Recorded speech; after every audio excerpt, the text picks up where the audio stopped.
Test 4, Section 1. You will hear a woman asking a shop assistant about DVD players. You now have 30 seconds to read questions 1 to 4.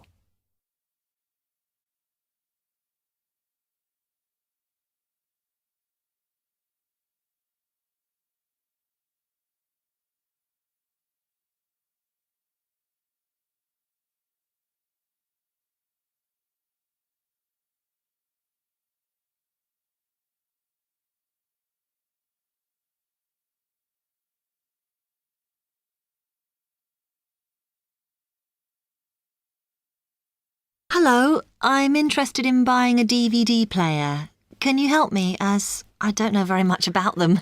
Of course. We sell quite a range. Actually, we're doing a customer survey at the moment, so I wonder if I could fill in this form about you, and that will actually help me to advise you on the best DVD player for you. Oh, OK. First of all, your occupation. Student. OK.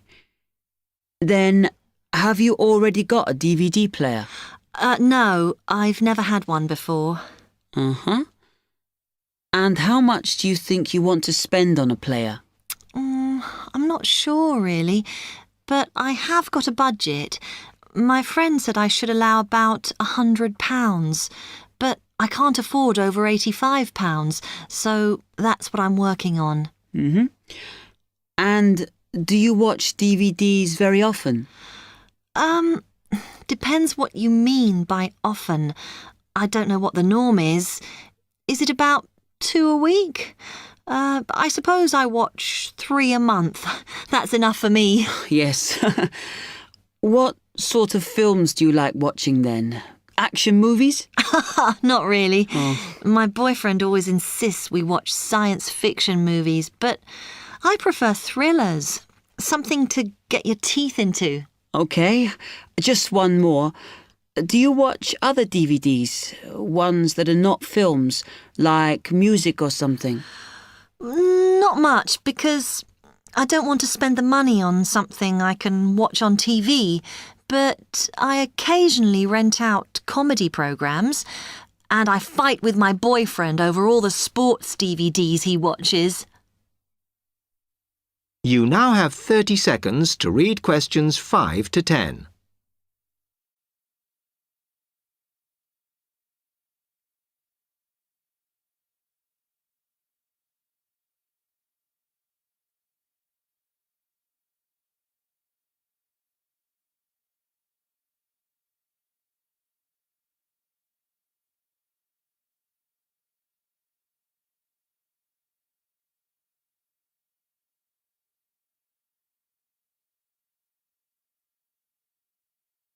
OK, let me explain a bit to you about the DVD players that are in your price range.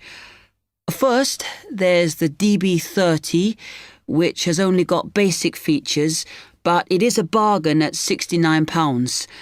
Now, all the DVDs come with an after-sales service that starts when the guarantee runs out. As it's so cheap, the DB30 comes with a limited after-sales service, as it only includes parts. You would have to pay for most of the repair.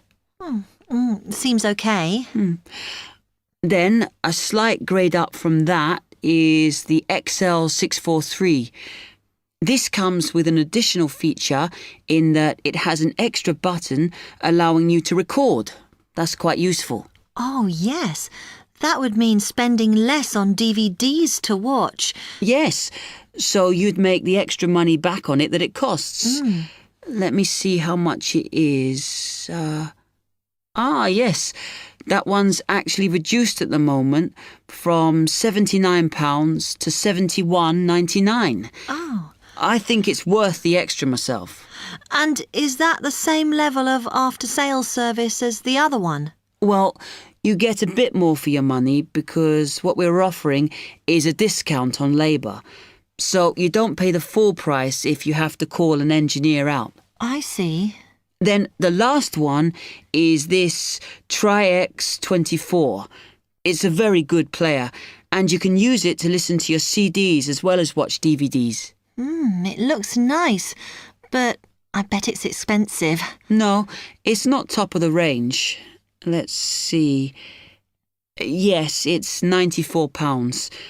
But what you have to remember is that includes insurance, so you don't have to pay extra for that.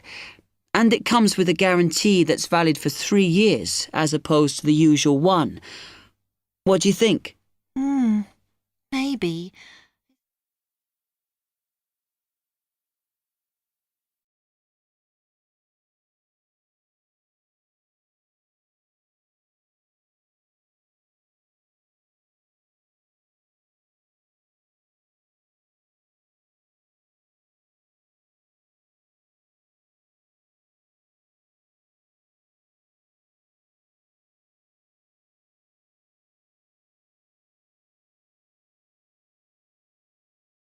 Test 4, Section 2. You will hear a salesman giving information to house owners about an alarm system. You now have 45 seconds to read questions 11 to 20.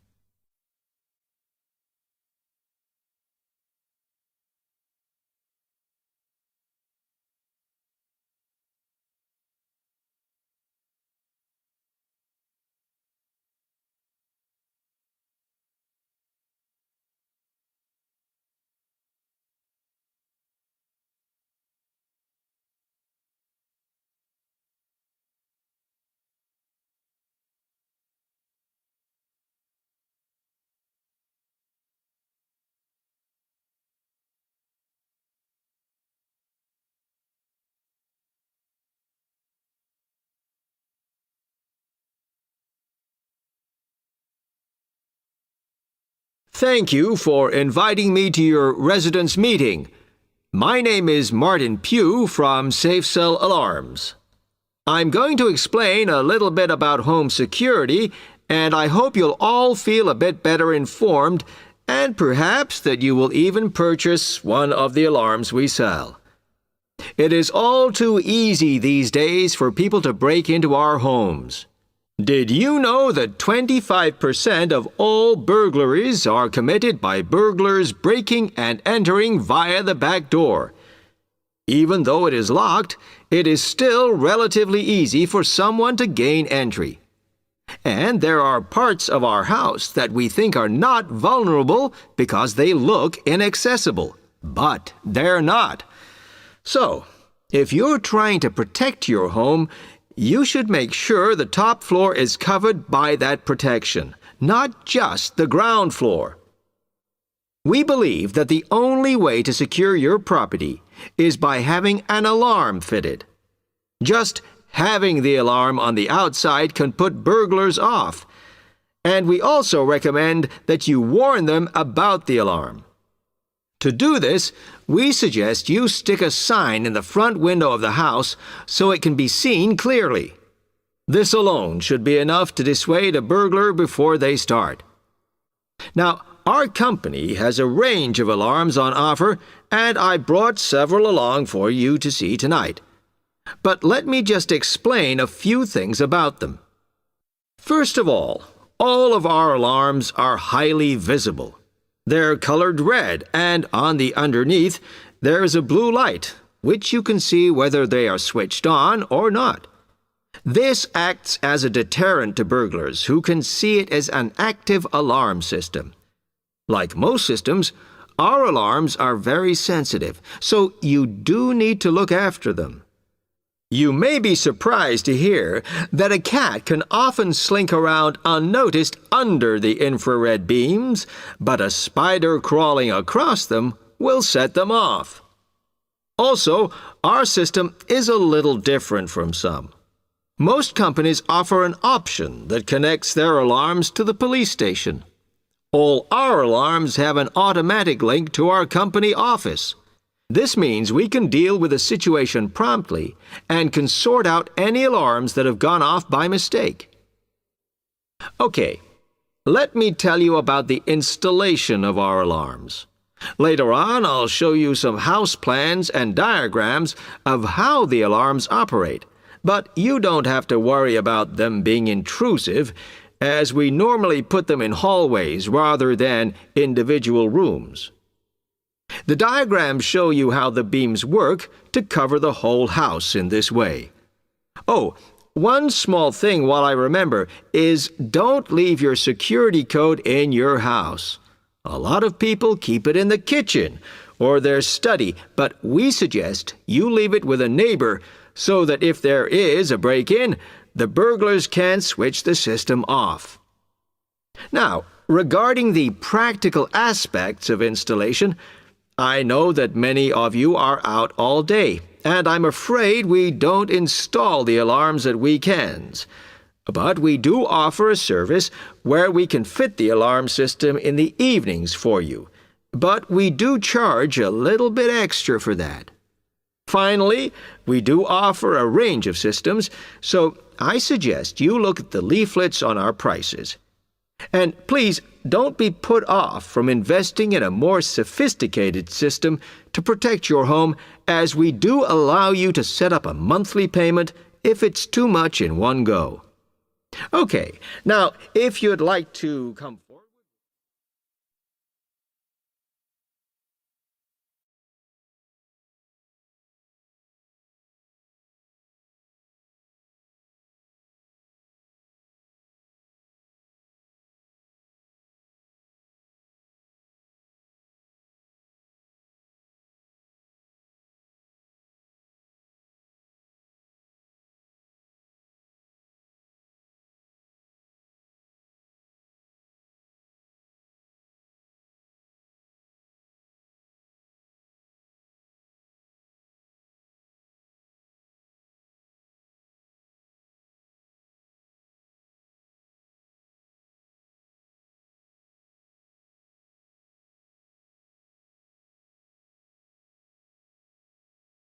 Test 4, Section 3.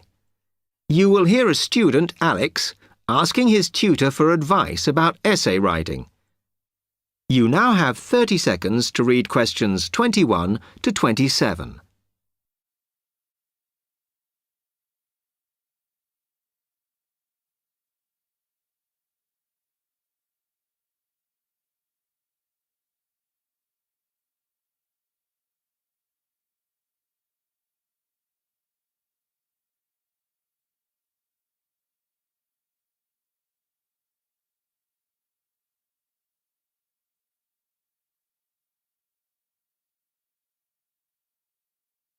Hi, Alex. Come in. I gather you wanted some help with writing essays. Yes, I'm finding this first term difficult, and I'm worried about the assignments we have to do for January. Well, let me see if I can help.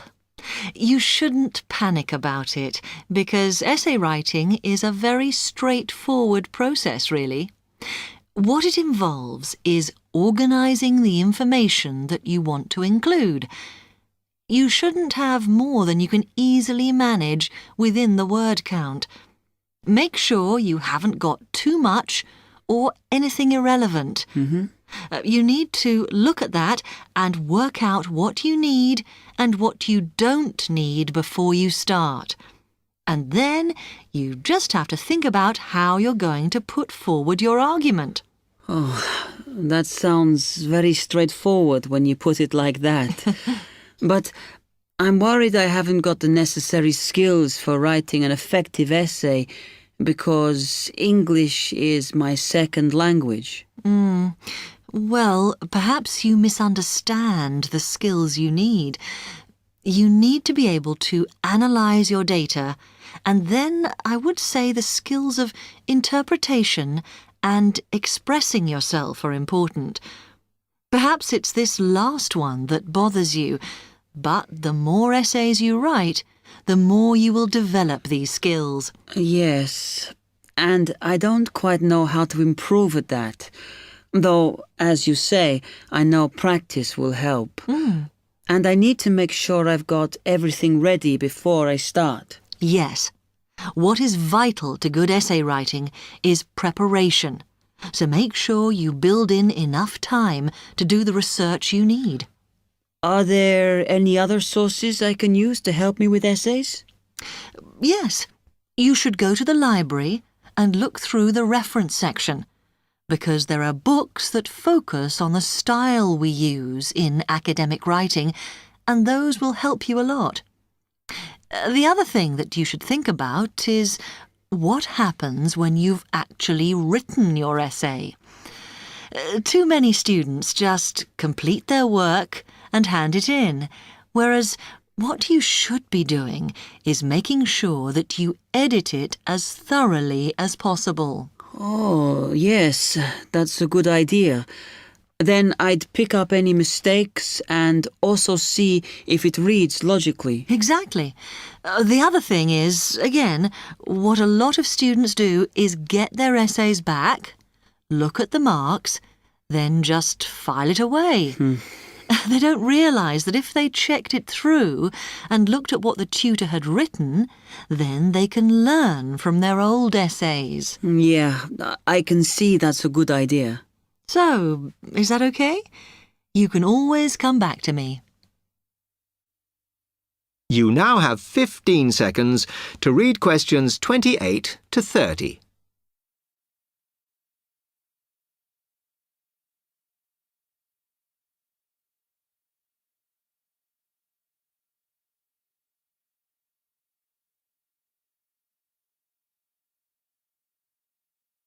Actually, there were a couple of other things I wanted to ask you about essay writing. I had a few thoughts of my own about what I should do, such as really taking good notes when I'm reading, because that helps, doesn't it?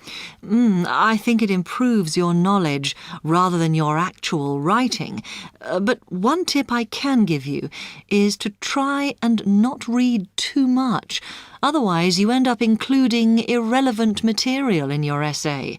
Remember to stay on task. Yes. Sometimes I have problems interpreting the questions correctly, or the whole question seems overwhelming to me.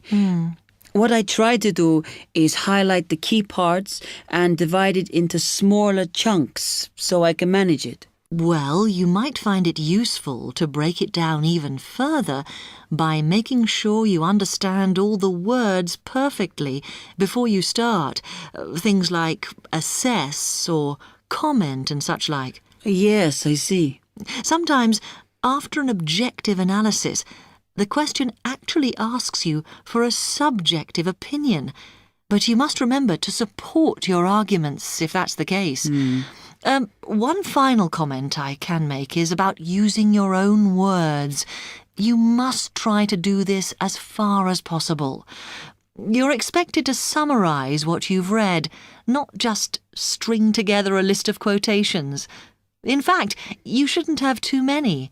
Just use them where it's really important. Okay, thanks. Do you read other students' essays when you've finished? No. Why? Is that a good idea? Well, you can confuse each other, so I'd advise against it. But it's up to you. Okay. Thanks very much for your time.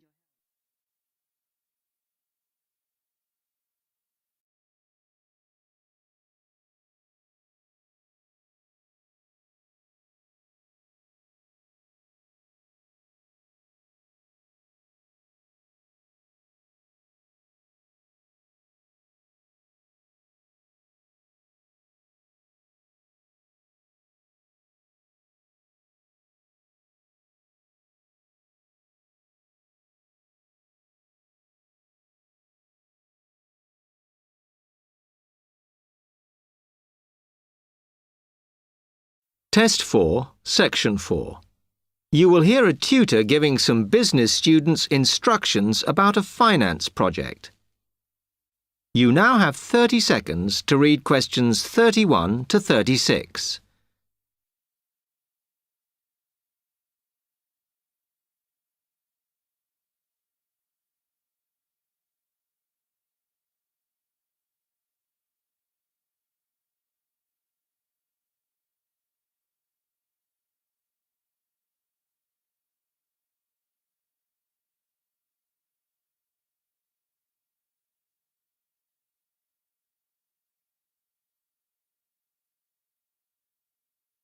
OK, can you quieten down, please? Now, today, I'm going to talk to you about your assignment. We've been studying the effects of the exchange rate, so I'm going to give you a project to do on this. Right, can you make some notes while I'm talking? The first thing that I'd like you to do in order to prepare this is to select where you're interested in. I mean, which country, and therefore which currency you're going to be operating in. Okay, now the purpose of the project is to make money, and I'm hoping some of you will make a significant amount. So, I want you to suppose that you have £100 that you will have to invest purely in the rises and falls of the exchange system. In other words, you'll be trying to predict rates. This is a project that you'll be doing together, but before you work together, you'll have to go off and research what you need to know about the economy of that country and how well it's doing or is expected to do in the near future.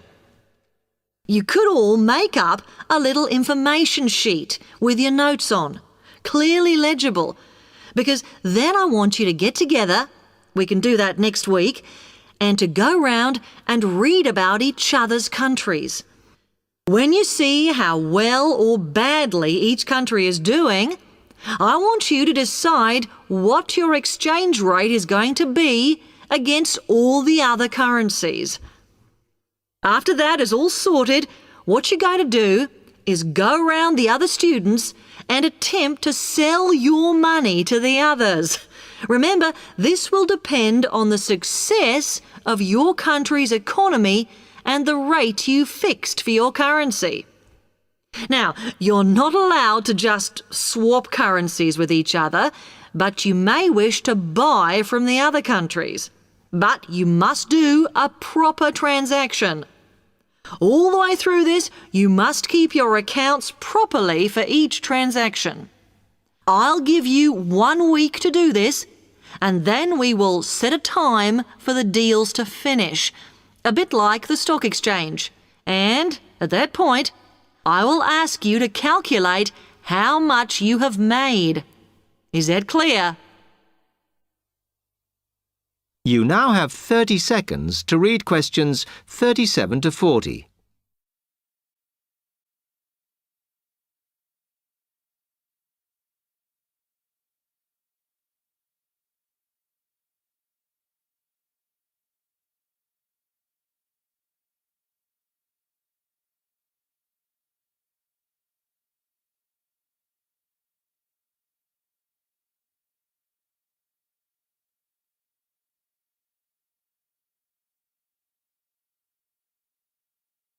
Okay, now before you begin that, there are a few things I want you to read up on to prepare.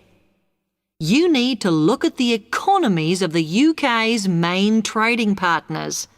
I don't mean all of them, because that would be over 80, but just the 29 principal ones. There are summaries in the last 3 books on the book list I've given you. And so that you can practice applying the criteria on assessment I gave you, I'd then like you to focus just on one sector across all the countries. The most common one across every country is farming. But as much agricultural produce is for domestic consumption, I'd like you to look at manufacturing. Then I would like you to do a detailed investigation of one particular aspect. I was going to give you a choice, but I think as we've just started the course, it's better if we all look at the same thing and then we can discuss it in the seminars. So the thing I'd like you all to look at is fluctuations in import prices. Now, you need to do all that before you start the project, as it will help you assess the economies of the countries you'll be representing in the project. Don't worry, you've got plenty of time. Exam week is December the 8th. Then it's the holidays until January the 6th, so I don't need the project in till February the 5th. Is that okay? Now, any questions on this? Because it